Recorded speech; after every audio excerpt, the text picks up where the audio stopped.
Ta parole est lumière qui éclaire mon chemin. Je la serre dans mon cœur pour faire ta volonté.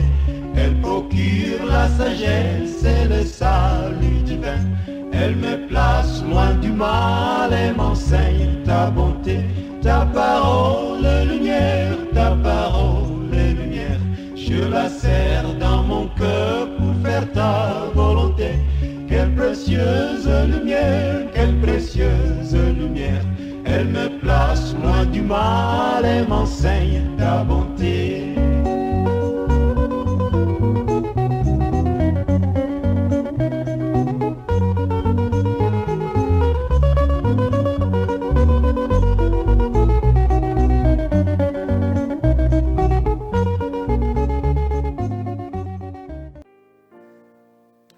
Bienvenue dans ce nouveau numéro de « Et si on déclarait ensemble ?» Alors, bien-aimés, prions. Seigneur, nous bénissons ton nom, ta présence nous rassure et ta parole est comme une épée pour libérer. Parle, Seigneur, et libère, guéris quelqu'un au nom puissant de Jésus. Amen. Bien-aimés dans le Seigneur, nous sommes dans l'évangile selon Matthieu, le chapitre 15, les versets 21 jusqu'au verset 28. Et là, nous voyons une femme qui appelait Jésus au secours. Dans Matthieu 15, verset 21, il est écrit: Jésus étant parti de là, se retira dans le territoire de Tyr et de Sidon. Et voici une femme cananéenne qui venait de ces contrées, lui cria: aie pitié de moi, Seigneur, fils de David. Ma fille est cruellement tourmentée par les démons. Il ne lui répondit pas un mot. Et ses disciples s'approchèrent. Ils lui dirent avec insistance: renvoie-la, car elle crie derrière nous.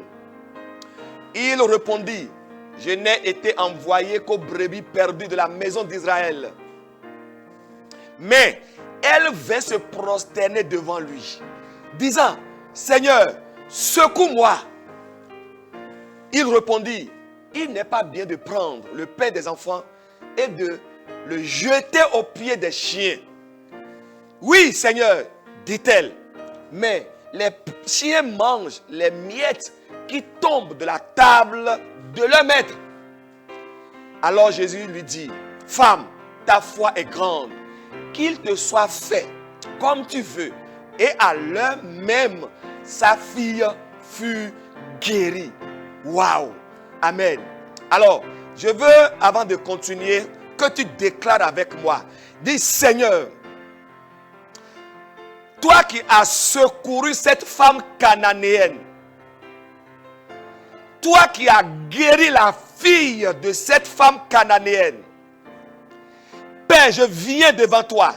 Secoue-moi et guéris-moi. Guéris ma fille, guéris mes enfants, guéris mon travail, guéris mon corps. Au nom puissant de Jésus de Nazareth. Amen.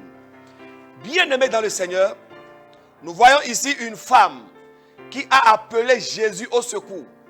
Et nous sommes dans un monde qui, aujourd'hui, presque tout le monde a besoin du secours. Quand nous voyons les guerres, les tremblements, les problèmes, les difficultés, les détresses, les cris dans ce monde, tout le monde a besoin de secours. Bien-aimés, la différence est que cette femme, elle autre, est allée directement vers celui qui vient au secours. Celui qui secoue les hommes. C'est vers celui-là que cette femme est allée directement. Mais malheureusement, pour d'autres, ils perdent le chemin.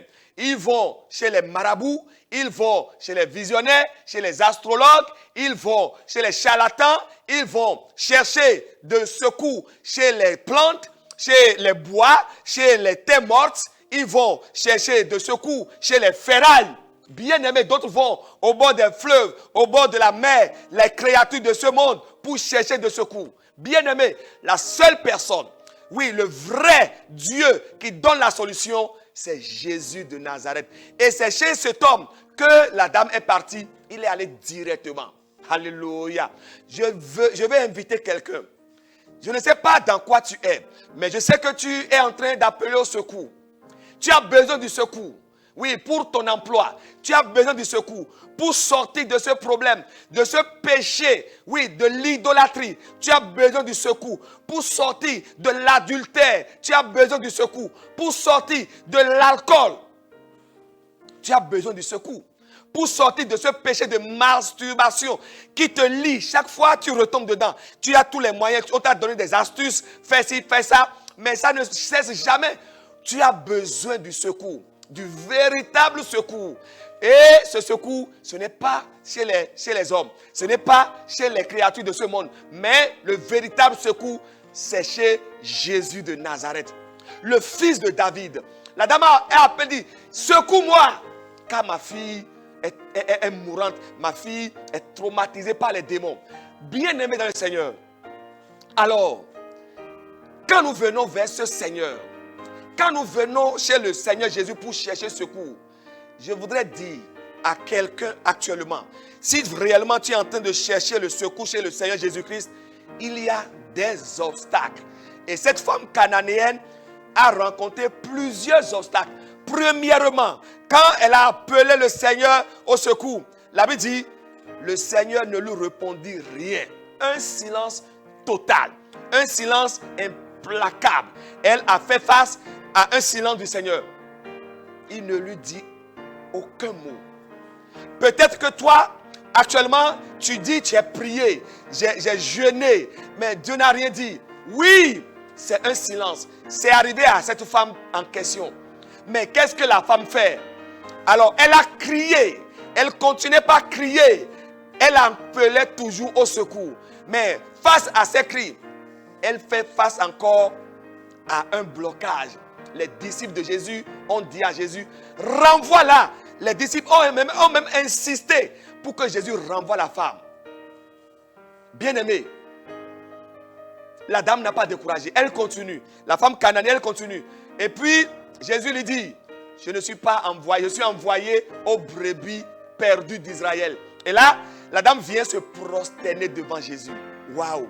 Elle vient se jeter. Elle vient se verser. Au fait, c'est une manière pour dire à Jésus, Jésus, je n'ai plus personne. Toute ma vie, je te la donne. Je te confie ma vie. Je me verse devant toi. Elle vient se prosterner devant lui disant, Seigneur, secoue-moi. Alléluia. Il faut que tu te verses devant le Seigneur. Tu t'abandonnes.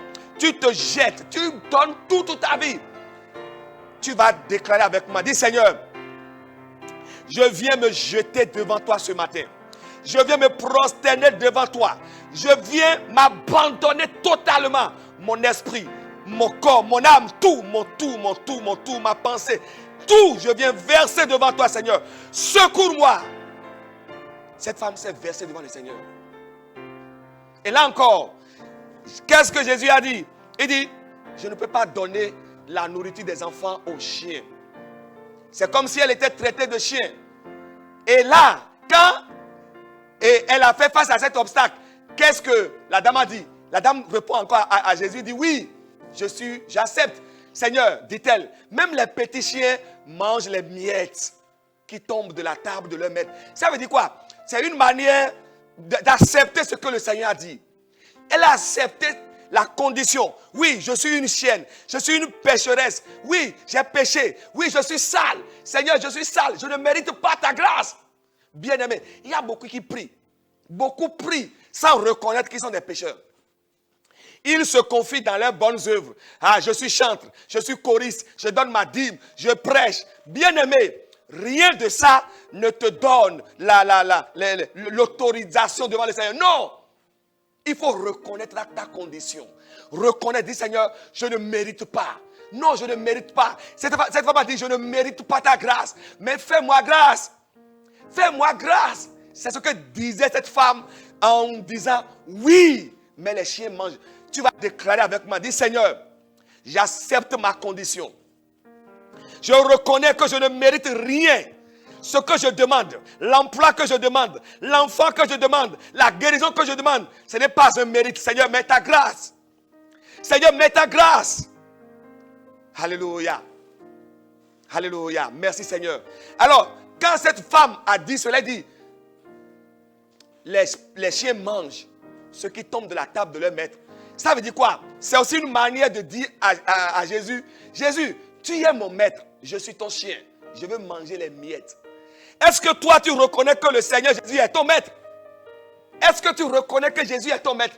Parce que malheureusement on voit beaucoup de personnes, ils prennent Jésus comme un guérisseur. Ils prennent Jésus comme Papa Noël. Ils prennent Jésus comme quelqu'un qui va, oui Seigneur, guéris-moi, je veux ma femme. Et beaucoup veulent leur guérison, ils veulent leur formation, ils veulent leur diplôme, juste pour sortir. Bien-aimé, il faut que tu reconnaisses que Jésus est ton maître. Regardez comment la dame a appelé Jésus. Il a appelé Seigneur, il a dit fils de David, il a appelé maître, il s'est prosterné. Et quand Jésus a entendu ça, il dit, ta foi est grande. Ta foi est grande et qu'il te soit fait comme tu le veux. Et à l'instant, Jésus a guéri son enfant à distance. Bien-aimé, Jésus peut aussi le faire pour toi. À distance. Pendant que nous prions maintenant, tu vas déclarer et Jésus va te guérir. N'importe quel problème, n'importe quelle maladie, quelle que soit la situation, Jésus guérit à distance. Déclare avec moi. Dis Seigneur, je viens comme cette femme, m'abandonner, me prosterner devant toi. Guéris-moi. Tu es mon maître. Je veux manger les miettes. Je veux ta grâce. Au nom de Jésus de Nazareth. Amen.